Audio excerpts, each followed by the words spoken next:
Howdy crew, today I'm going to be going over the Swanson speed squares bought for the welding rig. Let's get to it.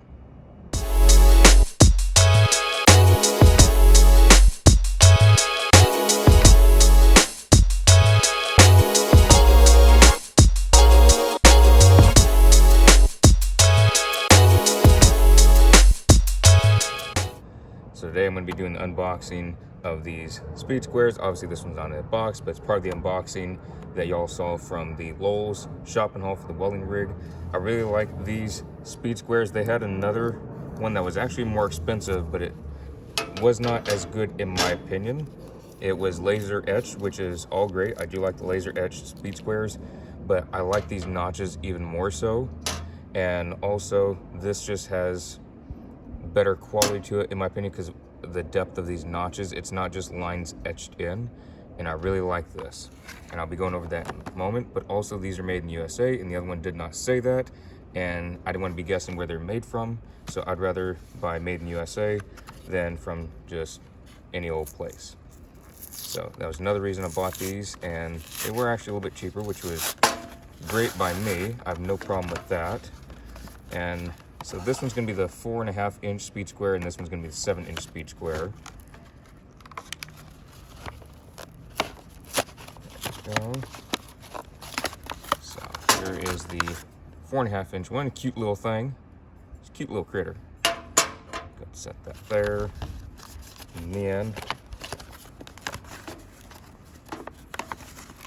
open this up and get the 7-inch speed square out. 7-inch speed square is a good size. I do like the compactness of the small one, so if you're fitting in tight spaces and you want to make sure everything is good, those do help.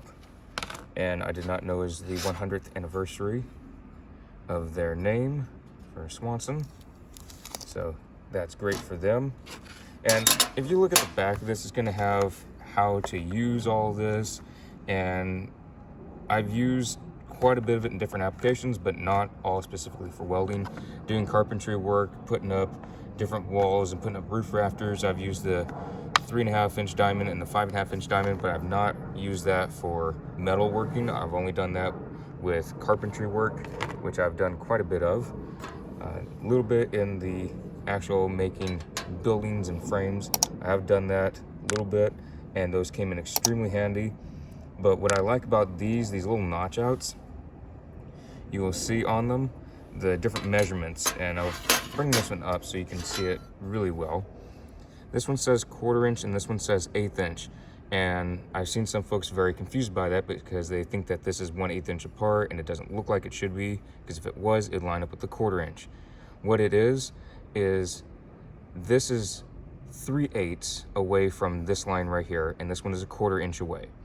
So if you want to be on the 2-inch mark, you're going to be here. If you want to be on 3-inch mark, so it's going by the quarters in there. So you have your 2-inch, 2 1/4, 2 1/2, 2 3/4, 3-inch. But if you want to go by your 8ths, obviously you have your 2-inch, 2 1/8, 2 3/8, 2 5/8, 2 7/8.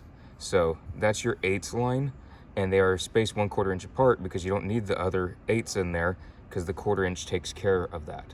And just put that out there. It's very useful. I really like using that. Whether you're using this one, the 7-inch one, or even this one, if you're just trying to get something that's on a certain line, you put your either mark there, or you put your pencil in there, or what have you, whatever you're using. If you're using a marker, using one of the carpentry crayons, using any paint pens, you can put that in that little notch. It's harder with the paint pens because it's so big, especially also with the crayons, the carpentry crayons. It is harder with these, but you get in that notch and you just slide this along your flat edge, whatever flat edge you have, and it'll make a nice straight line for you. I really enjoy using that. It's kind of unfortunate that these are so small. This is a little bit better, and this one's better yet. Obviously with paint pens, it's still going to be a bit on the small side. I'm just throwing that out there. But if you're using a Sharpie, or if you're using a pencil or a carpentry pencil, that does work just fine.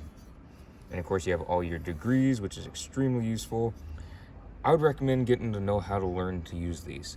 Look at whatever the manufacturer is. This one even has a little QR code here. So if you want, you can screenshot this and take a picture of that if you want to see how all this is used. Not all of this is for welding. A lot of this is for carpentry work, but it works just fine in the metal world because you can do all kinds of stuff with metal. You can do with wood.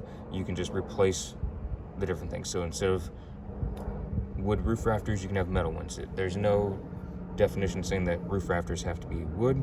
Measure stuff out with metal. Obviously, it can be different sizes, but if you want things the same, what have you, just look up how to use it. It's very useful, and I really enjoy this. This makes life so much easier when you need a straight line, a certain length away from your straight edge. It does make life a lot easier, or your artificial straight edge. I will mention that artificial straight edges are amazing. It's basically where you create a straight edge when there's not an actual straight edge on your workpiece. You have something lined up, either it's clamped, it's magnetized, or it's weighted down. Whatever you have to do in the field, I've done all of those. And you basically create your own straight edge. You either have a piece of square tubing, a piece of flat stock, a lot of different things will work just fine.